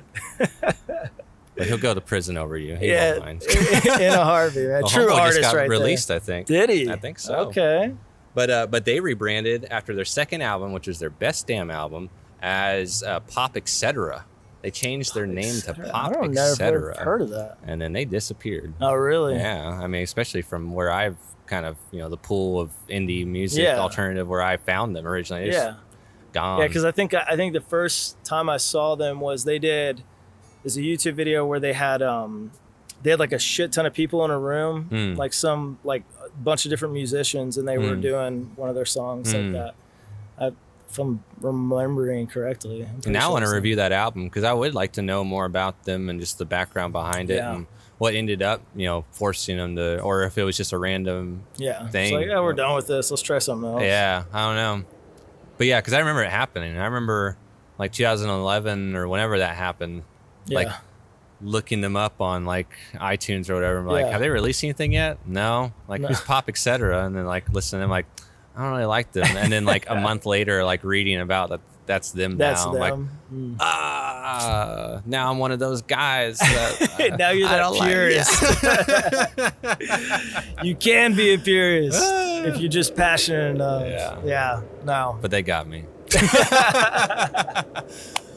But man, no, that's a hilarious part though in that Black Keys episode of Joe Rogan, where Carney, because man, Carney's a trip, man. Their drummer, he's such a talkative dude, man. He's a comedian. Oh, really? And he talks about those dudes. Like, I remember, showing up at a small show, and he's like, there's a small crowd, and he's like, I know we're killing it, I know we're doing well. And he's like, and they're still just back there, just like, And he's like, and then when we fill the stadiums, he's like, I still see those dudes. They're still there. It's like sitting back there. So what do you want? What am I supposed to be doing? Why are you here? That's always my thing. Like, why the fuck are you here then? Like, go somewhere else. I'm here with my girl. Oh gosh, I had a guy in New York. We played Irving Plaza and finished the show, and then I'm selling merch. Because you do all that shit yourself. I can't afford anybody. So I'm sitting behind the merch booth, and this girl comes up, and she's like way excited to meet us. And she bought like a shirt and CD and stuff. And she's like, will you sign it for me? I was like, yeah. So she gets hands her phone to her boyfriend to take a picture. And it's the same thing. He's like giving this like just like stank face. It's like, what's up, man? I went to shake his hand, and he didn't shake my hand. And I was like, did you enjoy the show? He goes, nah, I don't really like y'all. And I was like, oh shit. I was like, all right, man, we're not for everybody. And he's like, yeah, I just don't like y'all. And I was like, all right, yeah, you said that. And then he said it again as he was walking away. He's like, I don't like you. I was like, all right, don't like you either, asshole. Yeah. Oh gosh, so many times shit like that's happened. Yeah. Like that people just have to tell you they don't like you. I'm like, all right. Well, they got to do their ego flicks. They got to they got to put their personality on it. At that time, like I want to like be like, what would have made you like me? Like, what do you listen to? That could have been like, oh, I'm not your person. Yeah. Like, that's the other thing too, is like so many people will appreciate music in so many different ways that dude could like one George Strait album and that's all he listens to. And then when she's like, there's this new band I really like, I guess I'll go with you. But if he doesn't cover any of George's songs, I'm not gonna like it. You just never know. You never know. Dude, people suck. No, I'm just kidding. Whoever's watching this, you don't suck. You just open your mind. I say I'm probably the most closed-minded whenever it comes to that shit. Who knows? But yeah, you can't control your audience. No, man. And honestly, if you're making music for your audience, then it's not really yours, right? Like, then it's theirs at that point. Yeah. So that's true. Because we've talked about that on the show a few times. Is you're kind of battling or chasing your ghost at some point when you're playing your hits and you don't even like them, you know, and stuff like that. Well, it's like Radiohead. Tom York hated playing Creep. And they didn't play it forever, and then they played it like 2 years ago at some show, and everybody freaked. And he was like, yeah, it's a good song, whatever. Yeah. Like, damn. Yeah. Like, it's crazy. Well, it is a great song. Well, like Jet by McCartney or by Wings, it's a nonsense song that he wrote about his horse, like just sitting in a tree one day. threw it on the album because he liked that. Just sitting on a tree staring at your horse. And then it exploded. And they're like, all right, that one. All right, let's do it. Fuck it. But yeah, you never know. You never know. But yeah, that's a hard thing to, I don't know. And when the money's coming, I guess it's still easier. Yeah. But to come to terms with, you're playing this thing that you really don't like anymore. Yeah. But then and then you get those artists like, do you listen to Ben Howard? Ben Howard. Yes. Hold on a second. UK guy. Yeah, UK. Sorry, I was getting him and oh my gosh. Ben Harper. That's what I was. The H's were throwing me off. Yeah, Ben Howard's amazing. He's dude. so good. His voice is ridiculous. Yeah. Oh, and his lyricism is awesome. His guitar style. Voice is so unique. Yeah. Like, his voice is so unique. Yeah. Man. I love Ben awesome. Howard, man. Well, I apologize if I've told the story before, but he's I'm like, I don't know it. Yeah. Well, he's one of those dudes where I'm pretty sure when he tours, he plays this album. He plays my album, the new album. He doesn't go back to the first album and play Own the Love because I know everybody, that's got 60 million listens on Spotify. Like, he won't play it. Fuck it. Just the new shit. Yeah, it's at least the first few years of his touring, that's how he worked. Really? And like the story I got is the first time I got to see him was at ACL, like in 2014, 15, and he had just released his second album, which I don't know if you listened to that album. Probably. I think it's oh my gosh, what it's called? I think it's called I Forget Where We Were or something like that. It's just a very heavy album. Yeah. Like he had to. I kind of want to review it because I want to know kind of the background and get more into it. But he just goes from this more like lighthearted singer-songwriter, like very charismatic, to like this very like intense, like haunting sound. Like it's a very intense soundscape shift. Yeah. And again, he only tours that current album. So when we're on our way to walk up to see him at ACL. Me and my buddy Nate are walking up, and we're both huge fans. Yeah. I mean, we're just stoked. We don't care what he's going to play. He could he could play Bo Diddley for 2 hours and we would be elated. And he gets up there and he plays sitting, and he plays a different guitar for every song. He's got a specific guitar for every song. So every time he plays, his beautiful red, Fender Strat with this crazy custom whatever. And he finishes the song, hands it off, and they give him another one. And he's like, all right, here we go, Damn, but the dude plays that whole album. I don't think he plays, he might have played it in order. Yeah. But he plays that whole album, basically. None of his first album. None of the EP prior. That's the biggest F you to everybody. Yeah. Right? But what's awesome is as we're walking up, there's this, to the show, before it starts, there's this group of girls in front of us, and they're so loud. And they're just excited. And they're just like, oh my God, Ben Howard, blah, blah, blah. I hope he plays this. I hope he does that. Oh, I love him so much, blah, blah, blah. They didn't list one song off of that depressing album.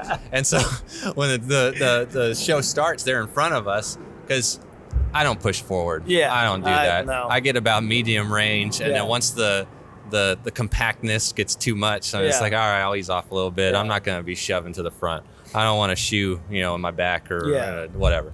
And you don't want a mosh pit at a Ben Howard show? Yeah. They'd probably just be like hugging and caressing each other. Yeah. It's a lot of crying at the front. It's like a testimonial at church. Right. But the dude starts and it's killer. It's a phenomenal show. Yeah. And he ends and the girls turn around and that's bullshit. He didn't play this or that. I don't know what this was. Wow. I don't like it. Wow. I just don't know about him, and they just walked on. Dude. And then me and Nate were just standing there just kind of just offended, Just like, wow. Fuck you. This dude just poured out his soul. That's right. And you're mad he didn't play your favorite song. The poppy hit off of his first album. I mean, I can relate though. There's been times where I've gone to a show and they don't play any of the stuff I want to hear, and I'm like, you dick. Yeah. I paid $40 for this song. How does Coldplay not play Yellow? Yeah, right. Or something. But it's I'm pretty sure funny. Chris Martin would never do that because he knows he'd probably be shot by somebody if he didn't play Yellow. Man, I've seen him. Dude, it happened at the show. We saw him, and he was playing Yellow, and he sung one of the verses like out of order. Oh, he sung. I forget how many parts there are to it, but he sung like the third lyric change. He did it on the first part and then did the first part at the end. You know, who knows? Maybe he did it on purpose because he's mixing it up. That's the other thing. I don't mind when an artist remixes one of their songs. Fucking do it. I forget it's your lyrics song all the time. Yeah, like, it's like especially now that I'm practicing to be the singer and like, you know, it's like, have a teleprompter in front of me. I don't fucking care. I would love that. Like, cause like literally like I'll be playing and then like, you know, you're in the song and like, you know, especially like when I'm playing guitar or piano, like I'm sitting there and I'm like, shit, what note comes next? Okay, it's a B flat, it's this, and then I'm like, shit, what are the lyrics right now? Oh crap, and I'll forget it. Yeah. And then I just look at an idiot, especially anybody who knows the song. Knows the song, yeah. They're just like, that's my favorite. Afterwards they'll come up to you and be like, I know you sang that song wrong. And I'm just like, yes. Okay. That's like such a shame, like a slap in my face. Like, I know you do. It's like, you know, I made that song, right? Yeah, right. Like, trust me, I know I fucked up. But yeah, that's what happened at that Coldplay concert. As soon as he sang that third verse in the first place, one of the people next to is like, that's not how that's not how it went. And like, well, that's how it goes hero. Today. That's wrong. Yeah. I know your music more than you. Yeah, right. Like, you're just the one that created it 20 years ago. Yeah. And I'm just, you know, just now hearing it. You know, just dude, people suck. It's an interesting like realm of entitlement that people step into sometimes when it comes to music. Well, it's because they invest, right? Right. Like you invest so much of your heart into a specific song that like now I'm the same.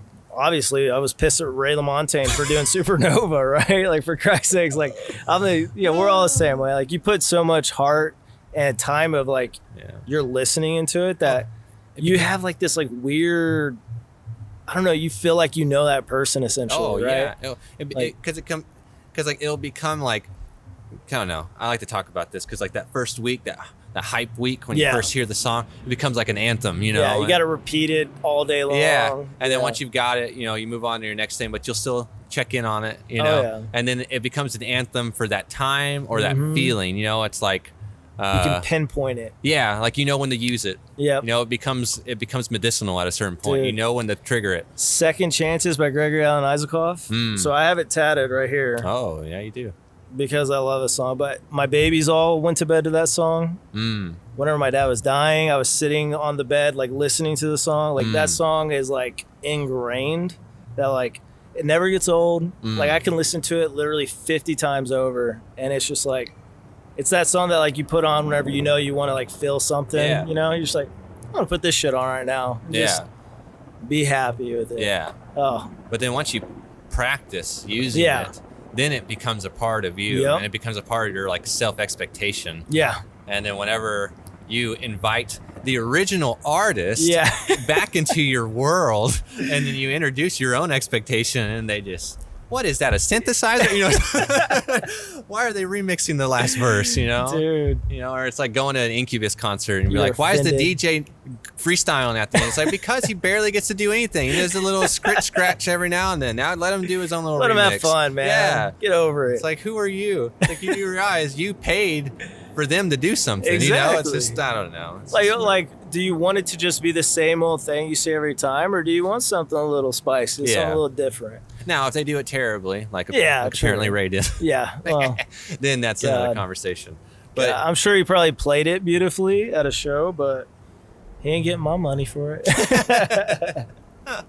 Just kidding. Whoever's watching this, support your artist all the time. Yes. Well, and that's another big thing is I bring this up a lot because I think about this when I buy a t-shirt, merch, even freaking keychain. Yeah. Buttons, stream stickers, it, whatever. Yeah. It's like it's going to them. You know, it's like when I got my stimulus, it's like I still had my job. You know, I was in a decent spot. We were doing okay.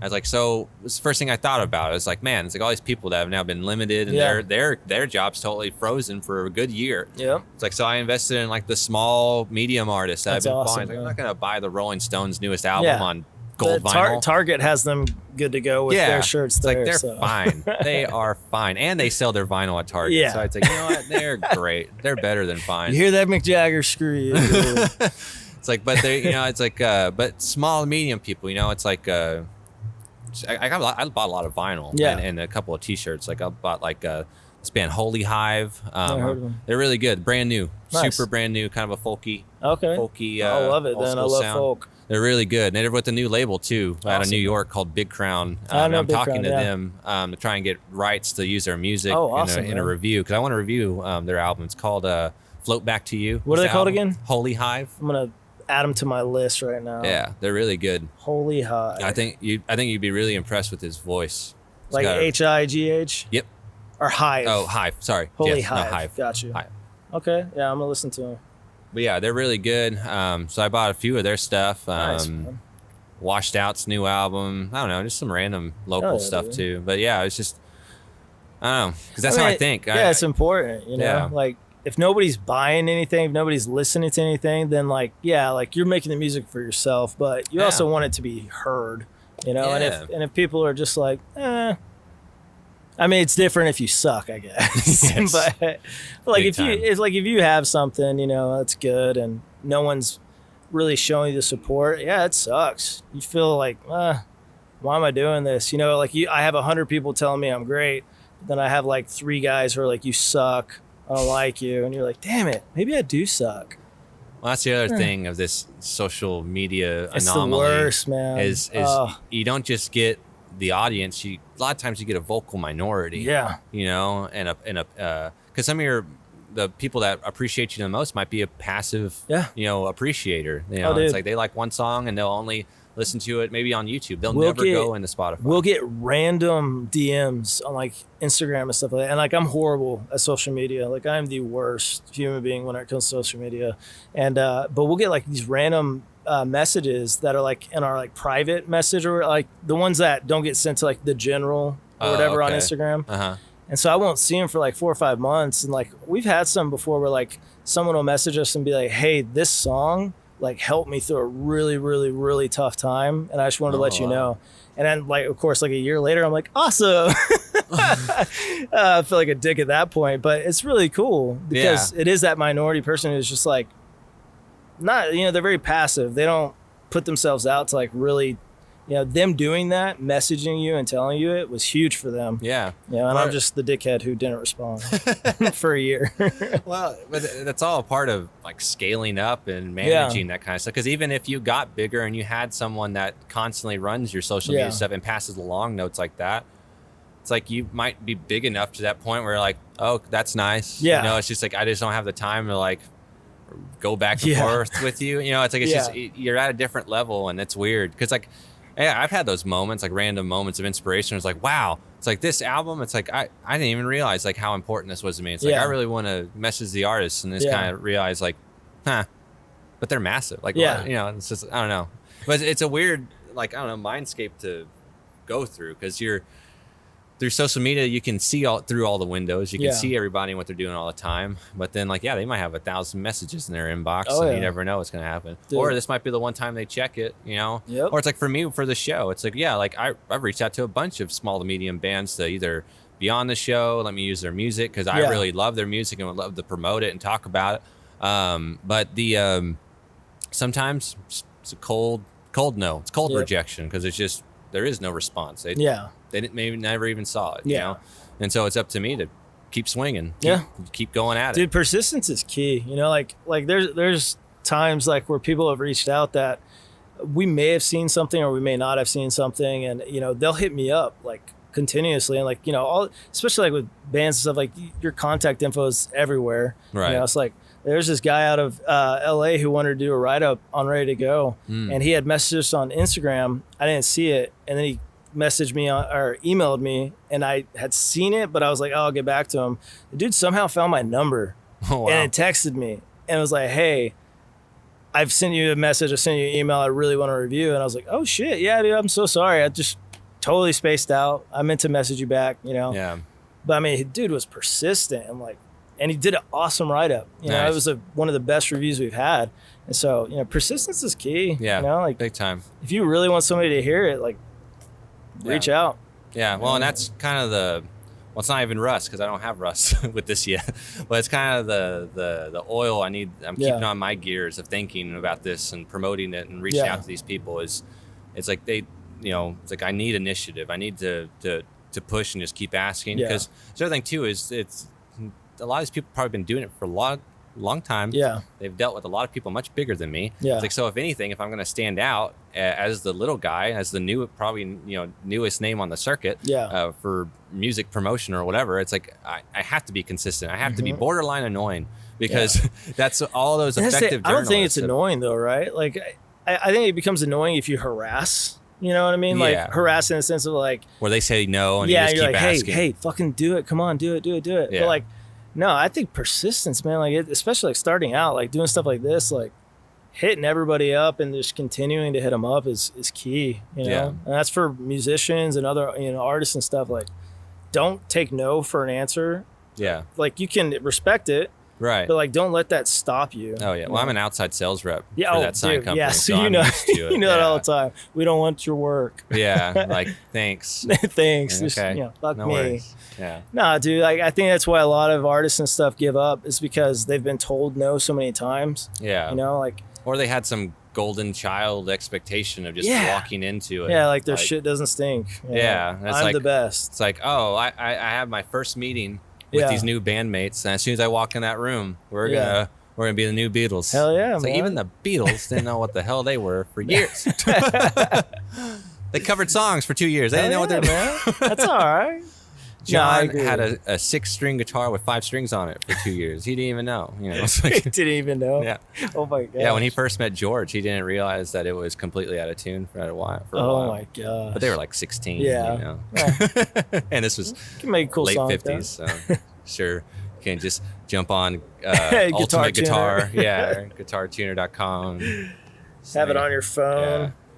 That's an interesting thing. I mean, I bring that up a lot just because my favorite era of music is the 60s and 70s. Yeah. And just thinking of the parallel or the comparisons of like the journey now compared to then, and I don't know, just like I don't know. I read a lot and watch a lot of docs and stuff, and it's interesting sometimes coming across a random recount of a story like, oh, I remember '64 when we thought we'd come up with something, but it just sounds so typical. It sounds so unrevolutionary, and then someone told us about a minor B7, or some random note. And he's like, but we didn't know what that was.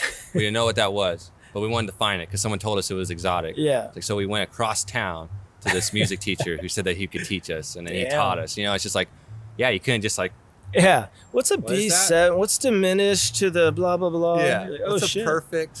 It's like, working with Steven Kettner, that's where I learned a ton of stuff, because he was like, hey, I'm gonna do blah blah blah, and I'm like, what is that? Sounds cool. I don't know how to play that. My hand doesn't go in that position, but sure, I'm down. Yeah, those are always the musicians that impress the hell out of me. Ridiculous. Their brains just think on a different wavelength than everybody, man. Yeah. Well, I respect the hell out of it. Not to get on a Beatles tangent, but that's why, Harrison's one of my favorite of all of them, because that's what he was at the beginning. He was the only one that had music theory teaching. Yeah. So he was the one that taught him a lot of the scales, and because they knew how to cover certain songs because they were taught them by other people and just by ear messing around for hours and hours. But he was the beginning of them making their own stuff. That's awesome, man. I didn't know that. Yeah, that's why it's kind of a sad thing when he was only given a quota of like 1 to 2 songs per album. And oh damn! And like, have you ever listened to All Things Must Pass, his first solo album? Oh man, you need to listen to that. Anybody that hasn't heard that album, I always suggest that. Okay. Firmly. Yeah, I'll check it out. Firmly. Because it's impeccable. It's the first ever 3 LP album. So it's got like 30 tracks on it. It's damn. At the time, it was like the longest album like ever. Holy crap. And most of it was songs that he had generated and set on for years of working with the Beatles. And, really? Yeah, and some of them he made up after just songs kind of poking at them. Really? One of the songs, it's one of my favorite on the album. It's called Run of the Mill because John called one of his songs just a run of the mill track. Oh damn. And so he went and he made one of his most complex like compositions on All Things Must Pass, Run of the Mill, just so because it has like all these like crazy horns and just like, has like a FU to him. Yeah. And then he has another song called Isn't It a Pity that's to the tempo, and it even has the backing vocals from Hey Jude. Oh really? And it's a jab at McCartney. That is awesome. And then the other songs are just ones that he'd been sitting on. That is awesome. But it's an awesome album. And then the title track, All Things Must Pass, he wrote while with the Beatles, like in their last years together. but he never felt like it fit. Paul liked it, and they worked on it, but he never presented it again for a final pass. And then when he was working on All Things Must Pass, his mother passed away. Oh, damn. And he had a divorce, and the Beatles split up. Jeez. You know? And so that's when he started working on the album. And then he perfected All Things Must Pass during that awesome, and made it the title track. And that's an awesome album. Yeah, I'm going to have to check that out. Oh, it's phenomenal. Dude. I'm amazed by like stories like that, right? Like where like you, like I didn't know any of that shit. Like never probably would have until you told that. So please do more reviews so I can listen to more. Cause I don't know 90% of the stuff about like most people's songs, you know, like if I listen to a song, that's pretty much like the value I get to it. Like I'm just like, oh, it's a great song. I like it. Yeah. And then I just, unless it like really, really, really connects, and then I'm stuck with it, you know, like it becomes kind of like an anthem for me in certain regards.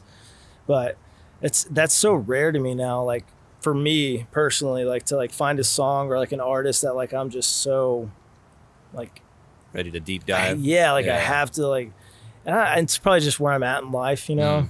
Well, it's also interesting how everybody treats music. You know, some people, I'll just throw the radio on in the background. Don't even care. You know, or it's like I'm a singles person. I'm a top 40. That's all I got. You know, but like me, like growing up, you know, because like both my parents were preachers, so it's like till I was about like 12, most of the music was like KL2Y.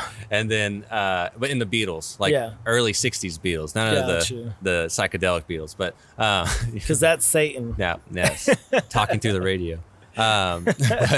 But and so when I'm trying to think of like the first people that my dad, because it was my dad who showed me more music, and it was like CCR and David Bowie and Queen and then the late 60s Beatles and then when I started getting into more music and you know hanging around, you know, like Joanna, because you know, Joanna's like she's basically 5 years older than me. So you know, when I was like 12 getting into secular music for like the first time, you know, she was 17, so she, you know, she had her bands that she liked at the time, you know, so that's where I Coldplay and the Shins and just other good people from that. We were all like all up in that, dude.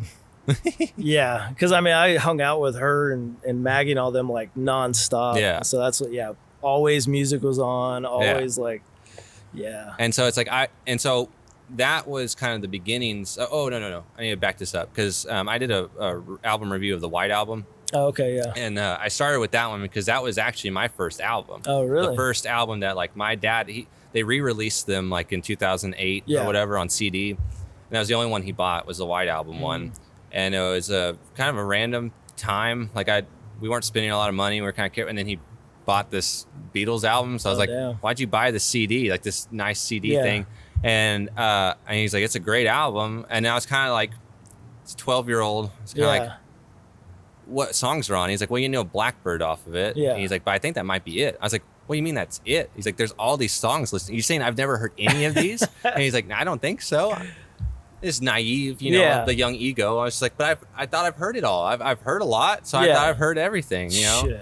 And then the Beatles. We listened to the White Album, especially the White Album, because it's so experimental. It's the most variety they've ever pumped out, and it was just crazy to me. Like it was mind blowing, and that got me more obsessed with this concept of an album, of a full creation, not just like one song. That's a cool song. That's a cool song. That's a cool song, but like a thought process. Now, in retrospect, I realized that was the most chaotic of their albums. That they actually they did work together well, but they were no ways the same type. They weren't. They were clashing, but putting the work in. They weren't, you know, a cohesive bond the whole time.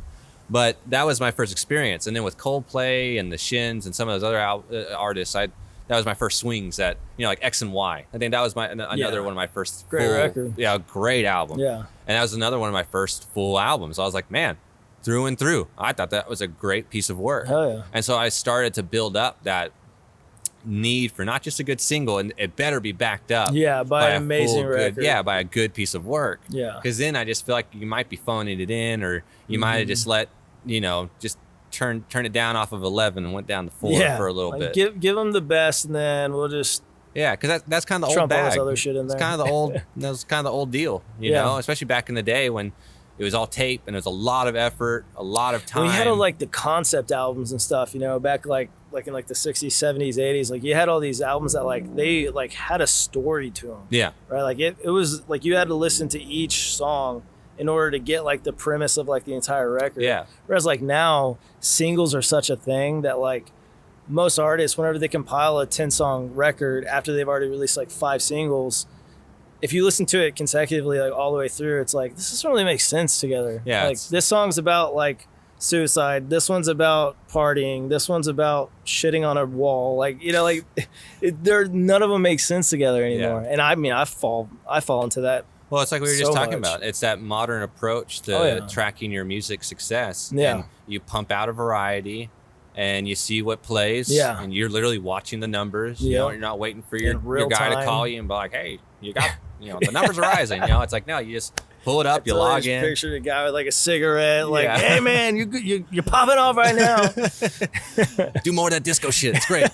But seriously, because that's gotta change how people are approaching things. Yeah. But you got those people that still have conceptual ideas, and now there are other alternatives. Like the one interesting, unique example that's conceptual but also unrelated and weird is like Portugal the Man's last album, Woodstock. Mm-hmm. They purposely curated that album to sound like a music festival. Oh, okay. That's why I call it Woodstock. So it's got, each song is almost a different genre, a different style. That's and they did cool. it purposely. Yeah. You know, they say that. Yeah. As a huge fan, I love them. They're great. I bet they did. I bet they probably. I think they were sitting on a bunch of stuff and we're like, this is a cool idea. We did this. Yeah. So, you know, whatever. But, you know, but stuff like, you know, What's Going On, or by Marvin Gaye, or, I mean, obviously like Sgt. Pepper, or Dark Side of the Moon. I mean, there's just like so much thought. There's just there's a linear theme, that keeps everything tied together. It's just so impressive. I mean, like most of the albums I review, they're not, well, like we did Ziggy Stardust. Okay. It's a huge concept album, you know.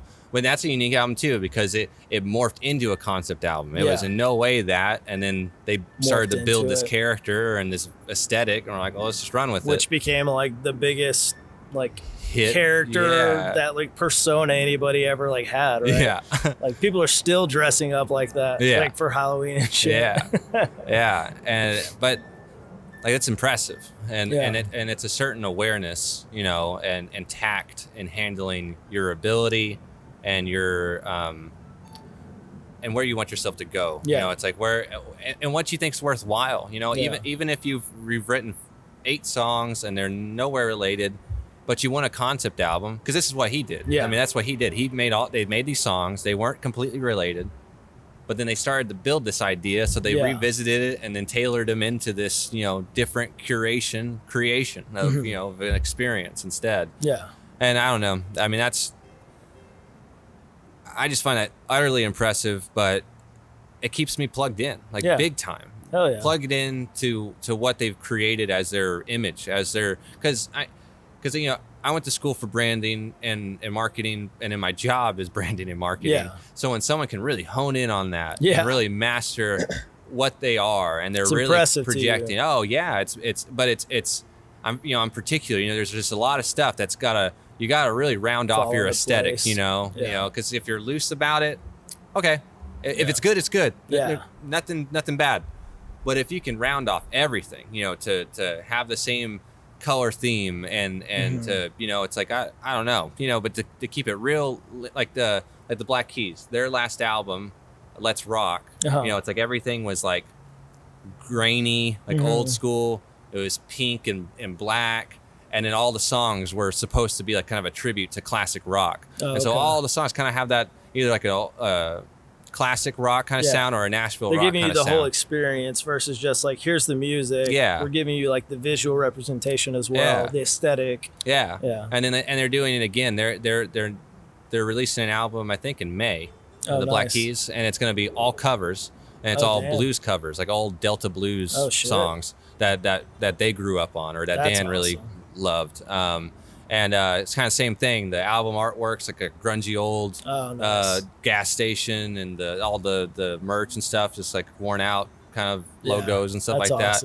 But it's like you know what you're looking for. You know, our Lord Huron, you know, it's like you know what to do. You know what you get. Yeah, because like you listen to like their first album or Vide Noir or damn it, what's their second album? Their second album is phenomenal. It's like World Ender and Meet Me in the Woods and Fool for Love and like Fool for Love, so good. Yeah, it's like those are albums like I would say all three of them are like mildly conceptual or they are for sure. And it's I don't know, it just wields that same, you know, feeling throughout the whole album. I don't know.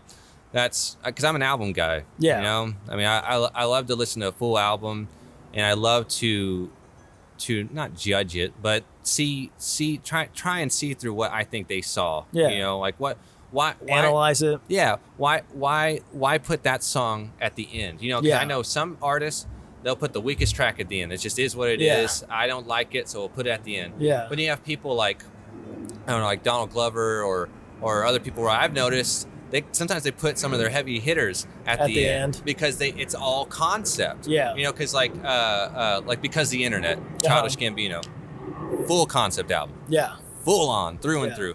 The vinyl comes with a screenplay, you know? It's like it's that. Does? Yeah. That's badass. It's that thought out. That's awesome. And amazing musician. Oh yeah. Well, in fact, Camp, the album before that, also came with a screenplay, and that was okay. Because I mean, that's what he was. He wrote, you know, before he did that. But like Because the Internet, it's like that's a really strong album. Yeah. But the last song, Life the Biggest Troll, it's like the longest track on the album. But it's like the most serious. It's the most complex. It's got the most, you know, changes and shifts in it, and it's just so dynamic and interesting. Yeah, and it hits you at the end with a serious, intense note that's, you know, just like crazy. Yeah. And it makes me feel like, you know, a day in the life. You know, listening to Sgt. Pepper and be like, oh yeah, you know, when I'm 64, that's nice. And, you know, and then Within You Without You made me, you know, think about a lot of things and all that stuff. And then it wraps up with he plays that revamp or that reprise of Sgt. Pepper, and then it fades into A Day in the Life or whatever. I think it's that way. Maybe it's Good Morning, and then A Day in the Life. But anyways, it ends with that serious song, that hard-hitting, you know, shift. But it's just, you know, with purpose. You know, it ends with a great, grand ending, you know. And it's the same thing, you know, with that album. And I just, you know, I really like to think about that. How did they curate it? You know, was that important to them or was it not? Because I don't know. Sometimes you can pick up on it. Sometimes they're blunt about it. You know, I would say 99% of the time it is like curated that way, right? Yeah. Like, I would be very surprised if like something like that wasn't specifically curated to like you know, such as someone as yourself who is like critical and not critical. I guess critical and like analytical of it. Observant. Yeah, observant. There you go.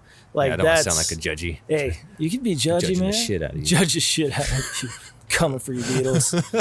Freaking dicks. You're all like practically dead, anyways. But no, yeah, dude. I think it's all curated the way that it should be, and I don't know. It is interesting, like making music in this day and age, like wanting to do that, but then letting the intimidation of like immediacy and like like single mindset sway how you write stuff and sway how you go about, you know, putting out music now, because you feel like you have to fall within the same norms that everybody else is doing. You know? Well, there's also new music industry norms where in the 60s and 70s, you were kind of expected to pump an album out every 6 months to a year. Like that, that was in your contract. That's how they made that money, man. Yeah. And that's why that habit built up, that you get a really good single and then the other 8 tracks are just kind of like, hey, maybe they're good. Hey, maybe they're not. Who knows? But we met our contract. We did what we were supposed to do. But then nowadays you have someone, I mean, I think like the Black Keys took like 4 years between Let's Rock and Fever or whatever. It's like, you can take multiple years. And I think a lot of that attributes to like the licensing and placement stuff that happens now, you know, like, because there's so many shows, there's so many movies, there's so many commercials, things like that, you know, there's songs like fucking AWOL Nation, Cell.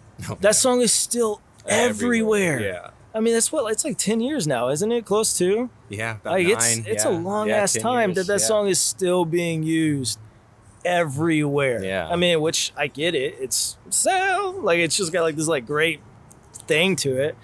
But, you know, they can do that. And so their label can justify it. Yeah. You know, like, oh, okay, you know, spend 2 years working on something, you know, we got this money coming in, we're good.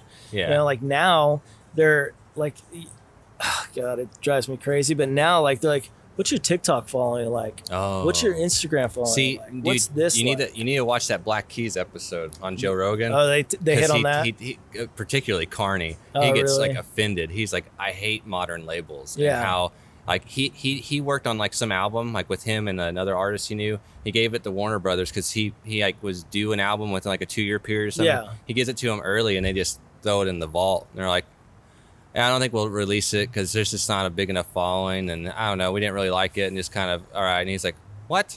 All right. And so then he goes on this rant. And he's like, because they're too obsessed and concerned about investing in these kids with 500,000 followers who just make jokes and they're mildly in the music. And he's like, but they think that it gives them a running start. And he's like, and maybe they will. He's like, but how does their creativity pan out? What have they bust? Have they put in any work? Have they put in the time and shown that they're willing to sweat and bleed for this thing?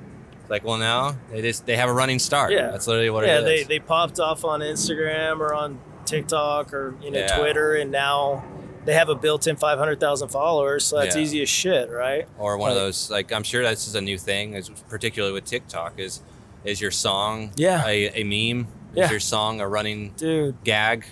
Do people play your song when you're about to do something stupid? It's so aggravating. It's so aggravating, man. Like, it's just drives me crazy. Yeah. I can't stand it, but I know also you have to play into it in some aspect, you know. Exposure's exposure. Yeah. But it definitely infuriates, especially like whenever you've been doing it. I've been doing music for 16 years now, so like, whenever like you put in so much time, effort, energy, and passion and love into it, and money and heartache, all the emotions over 16 years, and then you see like a 12-year-old who blows up on TikTok because their song got used on like a duck walking across the street. You're like, I want to burn the building down. Like, I'm so dead inside. Or I don't know if my wife will be able to hear me say this, but because she knows I hate this cover. There's that song "Home" by Edward Sharpe. Yeah, the guy. There's like, that cover. On TikTok. I hate that cover. He sounds horrible. It sounds terrible. He sounds horrible. It sounds like Edward Sharpe was given a helium balloon and an out of tune piano. Like, oh, it's terrible. Like, dude, have you seen the video where he plays it on TikTok to like show people how he did it? No, it's awful. You should look it up. Oh, okay, it is. That's awful. Great. I'll look it up. Because I was like, maybe he'll play it better. So then I watched it and I was like, oh, dude, you're so bad. Like, you're so bad. I remember the first time she played a song or like showed me a TikTok video with that song with it. I couldn't even pay attention to the video because I read the track name and obviously you can hear the dun, dun, dun, dun, dun, dun, dun, dun, dun. I was like, is that Home? Yeah. And then he starts doing that weird vibrato or falsetto thing he does. Like, oh, I don't like it. And then now it just hasn't gone away. That was months ago that she showed me that. And now it's like on every wholesome TikTok. Everywhere. Dude, speaking of Edward Sharpe and the Magnetic Zeros, have you ever seen them live? Yes. Holy shit. That was a trip. It was a literal trip. I think all of them were on acid while they were playing. Did you see them at a festival? Or no, I saw them here at that's cool. I saw them at the little venue that's above Palladium. Oh yeah, the ballroom. Yeah, I saw them there. Nice. Dude, it was nuts. That's a small one like too. The floor felt like it was like, oh, you're literally right there. Yeah, it felt like it was like caving in because like they came out in the audience and were like dancing with you and shit. That was a fun show, man. Yeah, we saw him at ACL. No, saw him at Bonnaroo. Oh shit. And they show up late naturally. Gosh. Yeah. He shows up even later. Oh my god. So like the band walks out and they're all kind of like, hey, and like all excited and like got tambourines out and whatever. And then old Ed walks out of the back and he's wearing an all white garb, looking like Jesus with his long hair and everything. But then he walks out, and then as he gets out a little further, you realize that there's this giant red stain on the front of his shirt. So and he's like all like oh my god, wonky. I was like, homeboy just, chugged a glass of wine or maybe even tried to chug a bottle and got half of it on the shirt. And he was just shit-faced? Yeah. And he just comes out. I mean, he's in it. Yeah. He's all in it. You could tell this is just a day in the life. And they do a great show. But I mean, he was so out of it because at one point he like kind of walks out into the front row because they're not allowed to kind of go into the crowd, so he's kind of like halfway in. He's like touching people and talking, and then someone hands him a flower, and like a white rose or something, and he walks back and they're just playing music. The dude's not even singing anymore, and he's just standing there, and he's like, wow. So it's so beautiful. Gosh, and then he realizes it's plastic, and he's like, oh. Well, anyway, so he like drops it and then keeps singing. But it was just such a trip because the dude is just he's just vibing and just doing his thing. Yeah, they were a trip, man. He definitely was similar to that. Like you could tell he was on something. Yeah, and just feeling himself, man. You know, whatever. Yeah. To each their own. Well, it definitely wasn't surprising, you know. No, hell no. But yeah. Not at all. But I hate that cover. Dude, it's not good. It really isn't. I'm glad I have a musician in the corner telling me this. No, it was not good. Thank you. He whenever, because my wife will listen to this show. I know when she listens to it, she'll laugh about this. It sucks. It's really bad. It was though, man. Oh God. Well, man, we're almost 2 hours in. Oh, damn. Really? Yeah. Does not feel like it, man. Good talks. Yeah, man. It goes by and you don't worry about time, man. I like it. Must have been good. That's good. It was good, man. I had a good time. Good, seriously, it's been great catching up with you and just, Yeah, man. Well, we need to have you back. Maybe we can break through an album. Yeah, man. I'd love to do that. Yeah, for sure. Well, anything else you want to bring up? Any shows or anything? No shows. We'll be releasing another single. Hopefully soon. It was supposed to come out a few weeks ago, but should happen. So, we have another single coming out probably in the next few weeks. So cool.